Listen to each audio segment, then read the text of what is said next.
Hey guys, Matty Griffin here. Welcome to the BMW Motorrad podcast. A new podcast about the world's best bikes, the people who ride them, and the places they take us to. You might even find me in there somewhere. Now, here's your host and my mate, Andy Dukes. Greetings BMW riders. I'm Andy Dukes and I'm a lifelong BMW Motorrad fan. I just love them. GSs, RRs, XRs, RTs, whatever. As long as it's got two wheels and an engine, I'll ride it. It's the way these bikes make you feel while riding that I want to tap into. That feeling of freedom, of belonging, of connection, not just with nature but with your fellow riders in the Motorrad community. In this podcast series I want to take you deep behind the scenes within BMW Motorrad and introduce you to the passionate guys and girls that spend their lives designing, engineering and building their dream bikes, which ultimately become our dream bikes. I want to feature the inspiring riders and the adventures that these bikes engender. And I want to bring you the stories you won't find elsewhere. We're delighted that you'll be sharing these podcasts with us over the coming months. Maybe while you're on the train or plane, driving back from the office, walking the dog, running, cooking dinner, or even just chilling out at home. Yep, you can even enjoy a podcast with your eyes shut. It's that easy. But if you're listening to this while riding your BMW, do keep your eyes on the road ahead. So what's in this opening episode? First up, it's the International GS Trophy. And we'll be looking ahead to New Zealand, an adventure rider's paradise and the ultimate destination for the 2020 edition. Then we're talking big boxes. Thanks to the recent unveiling of the Concept R18, we now know there's a new cruiser on its way. 1800 cc's of pure emotion. I'll be speaking to the head of BMW Motorrad, the marketing team and the bike's designers about the super exciting new model series heading our way. After that, we'll touch on 50 years of the legendary /5 series and speak to someone who was lucky enough to get hold of a new R9T/5 and ride it from the depths of Cornwall to the northern tip of Scotland, even before this special new model was officially unveiled. So, stick your headphones on, turn the volume up and enjoy the BMW Motorrad podcast. Right, on to International GS Trophy matters.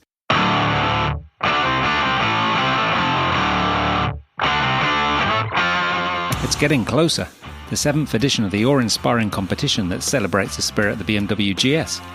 The event is not a race, of course, but a team competition, pitching the GS riding international contingent against each other in a series of challenges.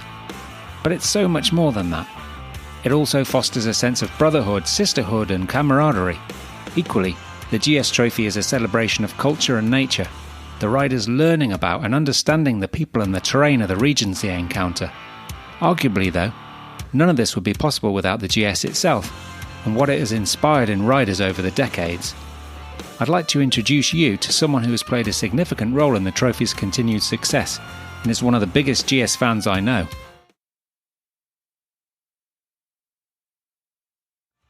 Great to have you here and talk about the GS Trophy, Ralph. Would you say that the International GS Trophy is unique in the motorcycling world? Definitely. I think we had a format of an event that a lot of competitors tried to copy, and they're quite good in it, but the original is still the GS Trophy. So, because coming out of the GS now, after so many years of inventing the GS and being so successful and have such a great community of GS riders, and I know from a lot of talks that I had here at the BMW Motorrad Days in Garmisch, that it is still our main bike. There's so many people, and so many people are also engaged in the GS Trophy, following that on the social medias, looking forward to the next, talking about the last GS Trophy. So that is very much in the mind of our customers, of our GS riders. Yeah, I mean, it's certainly united GS riders worldwide in a way that's, never happened before. Would you say that community then is the secret of its success? Definitely, the community. That is why we are doing it, and that is why it is so successful. So all the followers, and I would already say that we are like a family, like a GS family. If a GS rider meets another GS rider I have never ever seen before, but they feel like friends or feel like part of a family, and that really unifies a lot of people. And it is very beautiful to see that, how these people meet, especially here at the BMW Motorrad Days in Garmisch. Yeah, absolutely. There's a real GS family out there. I mean, I hear countless stories of around the world GS riders who've been hosted by their GS brothers and sisters across the globe. It's happened to me myself when I rode around the world. What is it that you think makes that community so strong? It is, a lot comes out of the motorcycle and the motorcycle itself, because we have so many experience of building that motorcycles, and we developed it over more than 39 years. And so the bike is, of course, the first choice. When you think about traveling around the world, nobody will pass the GS. That is a first thing. But of course, all these stories that had happened with the GS from the last 39 years, that of course built this family, because there are so million of stories, cool stories, nice stories, sentimental stories, and all this stuff. And when you are in that market for so long, there are so many people who can tell something that happened together with their GS, and that makes the family, of course. It's much ahead of the product itself. Like you say, that the GS model series has been around for 39 years, since 1980. Why did it take more than a quarter of a century to get the GS trophy off the ground? Yeah, very good question. I have no idea. I think we had the first GS trophy in 2008, and that started as a new story, an additional story to this GS story, and the spirit of GS. And that was the right time in 2008 to start with that. And we saw that a lot of people were following, and after the GS trophy, people were riding where the GS trophy were and ride on the same tracks and do such things. So that gives us the idea of, hey, of course, only a couple of people can ride in the GS trophy, but there are so many people who want to ride it. So why not offering after the GS trophy this follow the trails of the GS trophy? So everybody can now follow them. So we have an organization, and we are selling these trips, and where you ride on the original tracks of the GS trophy with all the logistic around, like in the original international GS trophy. Yeah, it's an absolutely brilliant idea. I mean, it's a fantastic event. But like you say, there's no point in just having an event for a few people. You've got to share it with the rest of the world. Now, you've been to the last 4 GS trophies. What do you like best about the event? Definitely the best of the event is meeting people from everywhere in the world. In the last trophy, we had people from 21 nations. So many different, coming from totally different cultures. And there is this one unifying thing, the GS. And you talk to somebody from the other side of the world, and you have, from the beginning, you have something in common with them. And that was always the absolute spirit of GS, is this meeting people, sharing the stories, what they have done with the GS, and listen to that stories, telling your own stories. And that is always the best in the evening, sitting there on the campfire, having a beer in hand and talking to somebody who's from a totally different part of the world. And you feel like friends after a couple of minutes. Yeah, it's absolutely perfect. Now, this question is probably difficult to answer. I know you've been to GS trophies in South America, in Canada, in Thailand, and also in Mongolia. But which one of those has been your favorite so far, and why? I'm sure that the favorite trophy will be the New Zealand trophy next year. That's a good answer. Now, I first met you in 2012 in Argentina, where you took a 1983 R80 GS, or should I say G/S, to the International GS Trophy South America. And it was fantastic to see you doing the entire trophy on an original GS, 29 years younger than the competitors' bikes of that time, but incredibly capable all the same. What was your thinking behind that great move? Actually, I was quite nervous at the beginning, but already after a couple of days, we found out that, of course, we have built GSs from the beginning. And that was the idea from the beginning, building a big bike that you can travel the world with. And that idea was already in that G/S from 1983 that I was riding. Of course, there's a lot of technical advanced stuff today in the bikes, but it was also to prove, hey, from the beginning, we built GSs under the same spirit of having a bike that takes you around the world. And you have been there. It was no problem to ride, of course, in the very hard terrain. It is more difficult, and some loops I did not in the very hard thing. But 98% of the trophy was the same with the modern GS and the 29-year-old G/S. Okay, so next year we'll be making the journey to New Zealand, and you've already been there. How excited are you about this country as a GS destination for the trophy? I think all the countries where we had done the GS trophy were fantastic and were really GS countries. And now being in New Zealand, and we had the final approval of the roads of the trip or of the tracks, it is mind blowing. It is absolutely mind blowing. That is, if there is only one country in the world that could be named the GS country, it is definitely New Zealand. You have from one day to the other, you have totally different landscapes. One day you're traveling through desert, then it looks like in the Alps the next day. Then you are riding through jungle, and then you ride legally on a beach. Coming from Germany, it is unbelievable that you are allowed to ride a motorcycle on the beach. And when we first hit the beach there, I remember that we were just playing around for 1.5 hours, just riding in circles, because we couldn't believe it that it is allowed to ride on a beach. Then you have this in the South Island. You have this typical New Zealand landscape that we know from Lord of the Rings, and it's absolutely fantastic. Every day, totally different scenery, and that in combination with a very, very nice people. We were really with open arms. We had so many new friends done there in just a couple of days that we've been there.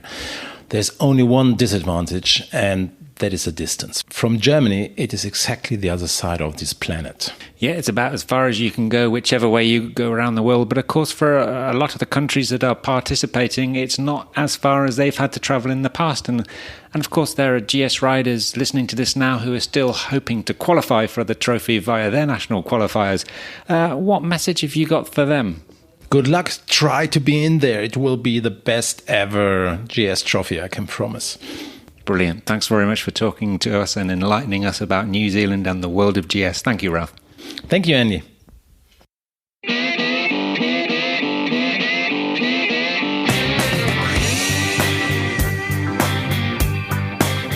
Cast your mind back to the end of May, when BMW Motorrad unveiled a rather special custom concept featuring a new prototype 1800cc flat-twin motor, the highest capacity boxer motorcycle engine ever produced. It all took place on the shores of Lake Como in Italy at the Concorso d'Eleganza Villa d'Este event, where it's become something of a tradition for BMW Motorrad to present breathtaking design studies and then put them into series production. This stripped-down, raked-out custom bike was simply christened Concept R18, but the name gives a strong hint of what's coming our way soon in the cruiser segment.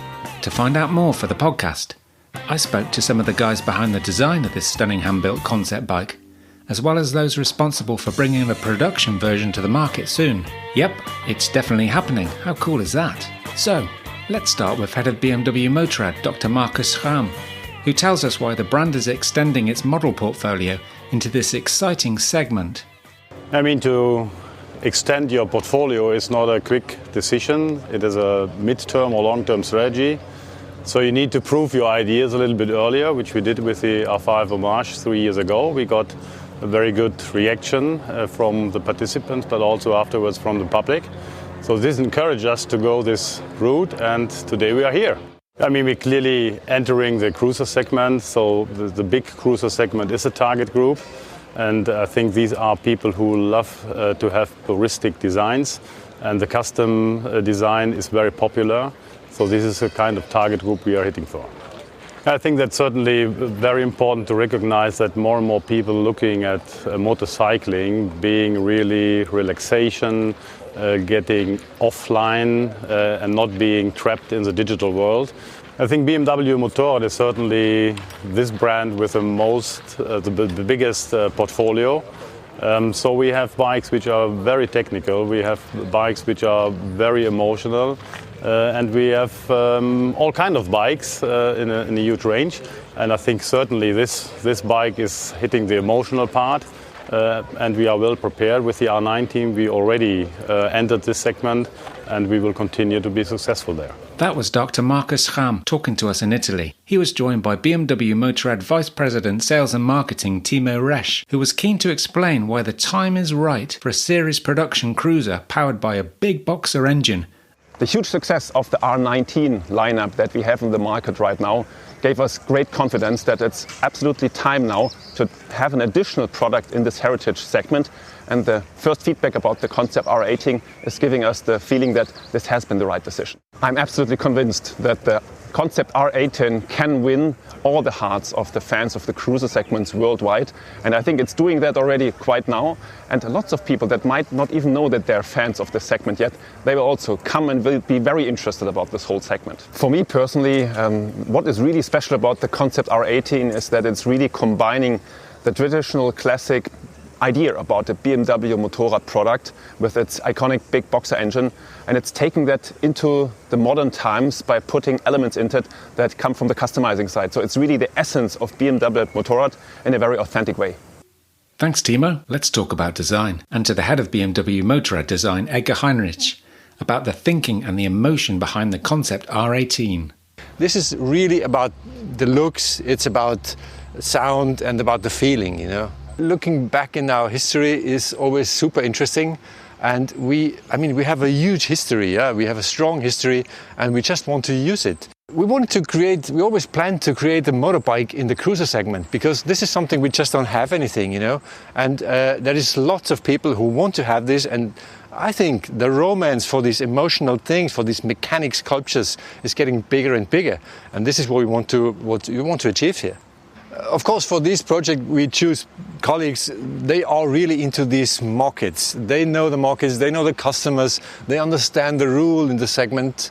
And most of them, they work at home in the garage. They do the same thing, you know, on their weekends. This bike is all about, it's about the looks. It's about the emotion. It's the looks, the feel, the sound, and the detailing. Basically, I like to call it, this is a bike which has lots of elegance. And I like to call it, it's the power of simplicity. This is really very, very nice on this bike. If you look at the engine, the engine is the pivot point of all the bike. And the best thing is, this is undeniable a BMW engine. The stance and the look and everything. And it's the biggest boxer engine ever built. I want to call it the mother of the boxer engine, you know. It's a mechanical sculpture, and to me, it's a masterpiece of metalwork. I think for all the team, this was a super nice project. First of all, this kind of concept bikes are always on top of the normal work, so that's one thing. On the other hand, the team is always super excited and super motivated to do this kind of stuff, and I just congratulate the whole team. This is a perfect and amazing piece of work. And what about the team? Let's get a view from the actual designer of the Concept R18, Bart Janssen Groesbeek, who tells us a little bit more about the journey from initial design sketch to finished concept. This time we were really lucky with the Concept R18, because we could really transfer what we made in the sketches to the finished product. And even some details are a little bit different from the sketch, but they're still pretty close to the concept and to the ideas. And actually the proportion and the stance is spot on. So for the concept bike, it's really important to have a really clean look, and that's why we also, all the wiring have disappeared and hidden inside the tank and underneath the frame. In this kind of motorcycle, it's important to have a clear message and not to have too many finishes. So we concentrated ourselves on polished aluminium, chrome and painted black. In this segment, the size of the engine is really important, because the engine is king. And with this bike, with the frame and with the other parts, we really put the engine on show. It's an 1800cc, biggest BMW boxer.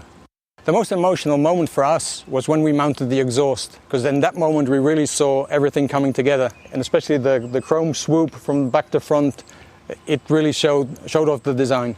In the cruiser segment, the bike is like a blank canvas. So any future production machine will be sure to have lots of special parts to make it your own. And the final words go to BMW Motorrad's Head of Marketing and Product Management, Dr. Ralf Rodepeter, who speaks of everyone's excitement in bringing a series production version of this cruiser to the market. Yeah, from a marketing perspective, it is a very exciting time because we are entering into a new market, into a new segment for us. And the concept R18 shows what will be on the market in the second half of 2020. The cruiser segment is one of the biggest segments in the motorcycle market, in the big motorcycle market. And it is high time for BMW Motorrad to be also part of that market. I had the chance to ride some of our prototypes of that bike, and I can tell you it is amazing. It is just cool. You feel like the king of the world riding that bikes. And speaking of that beautiful boxer engine sound, I can treat you to a little snippet of how the concept R18 sounds when it was started up and ticking over at the Concorso.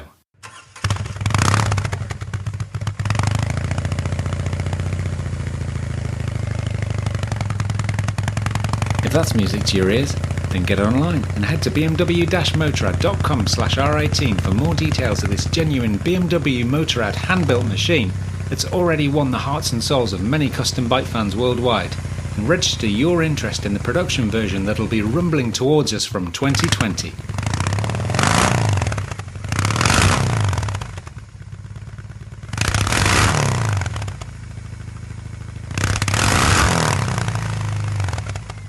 Now that's what I call music.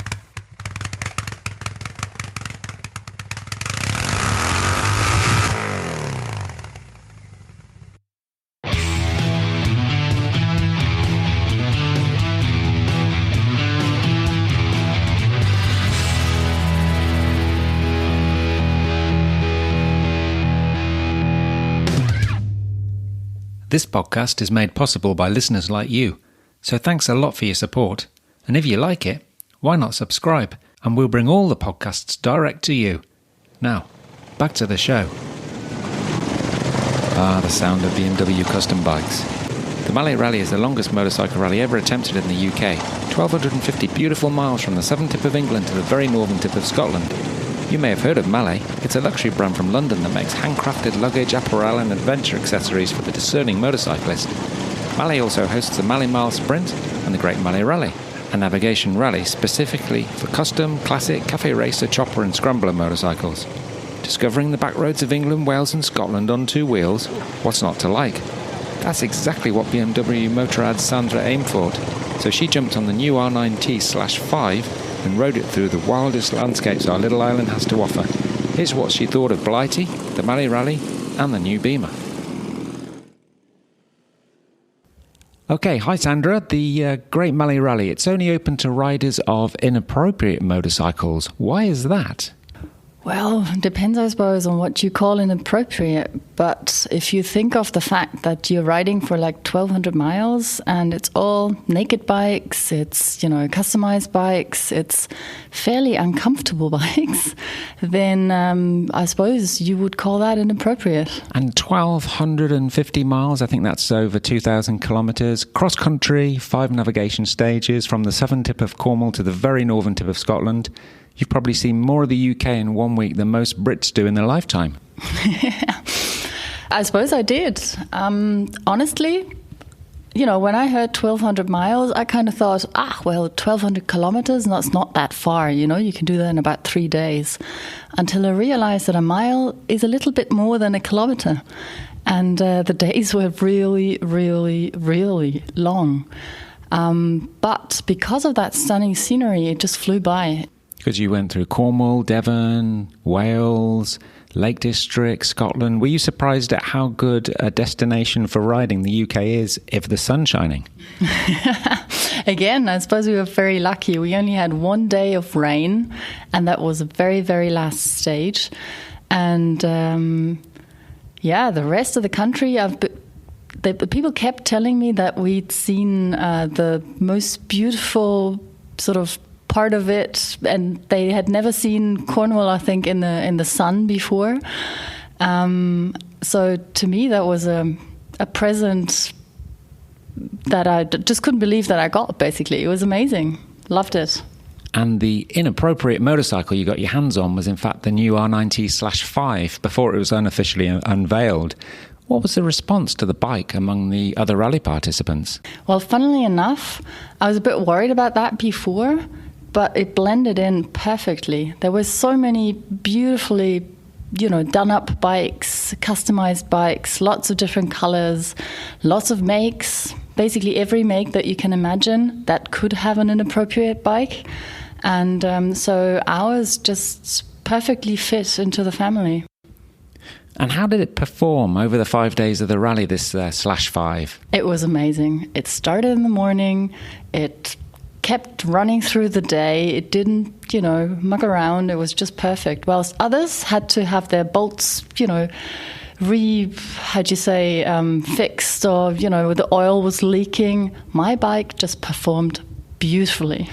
Comfort-wise, did it take you from one end of the country to another, no problems at all?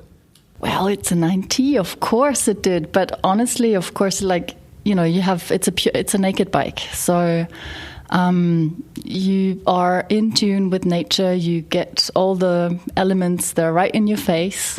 But to me, that's the beauty of riding, You're just in tune with everything. Sometimes uncomfortable, but then the scenery makes up for it. Good to have the wind in your face, so to speak. Were there any other BMWs in the rally? Quite a few, actually. I was very surprised because it's open to all brands. And I was thinking that, it was a little bit like a family meeting, but with all the brands who, people love, and all the old bikes, new bikes, a good mix of it. And we fit in perfectly well. So, yes, there were a few nineTs. There were a few old bikes, actually, very old bikes, and they all made it. Good stuff. Now, this special edition /5, it's being produced as a homage to the original massively popular /5 series that's actually celebrating its 50th anniversary this year. Where do you think this yearning for nostalgia for older-looking bikes is coming from? Well, I suppose difficult to say because it's different for every one of us.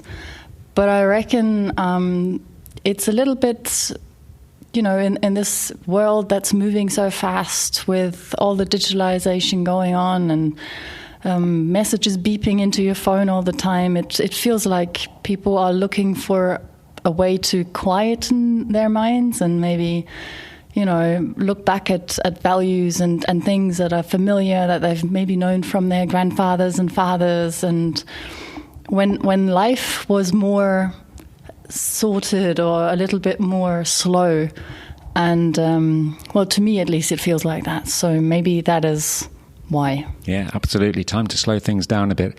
And the rally itself, would you do it again? In a heartbeat. It was amazing. I met so many really cool people, and we all had one thing in common. We just loved getting on those bikes in the morning, have a beer in the evening once we'd done the rally, meet up for lunch somewhere, enjoy the scenery. It was amazing. Superb. There you have it. Thanks for talking to us, Sandra. Very welcome.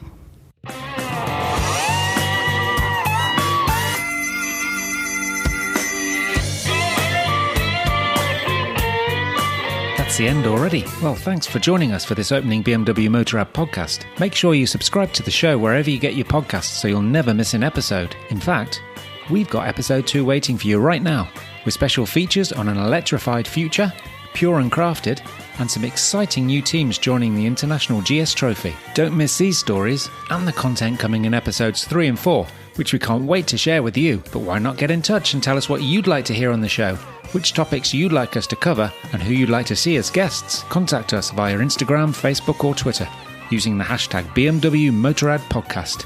This is Andy Duke signing off. So wherever you are, don't forget to make your life a ride. Bye for now.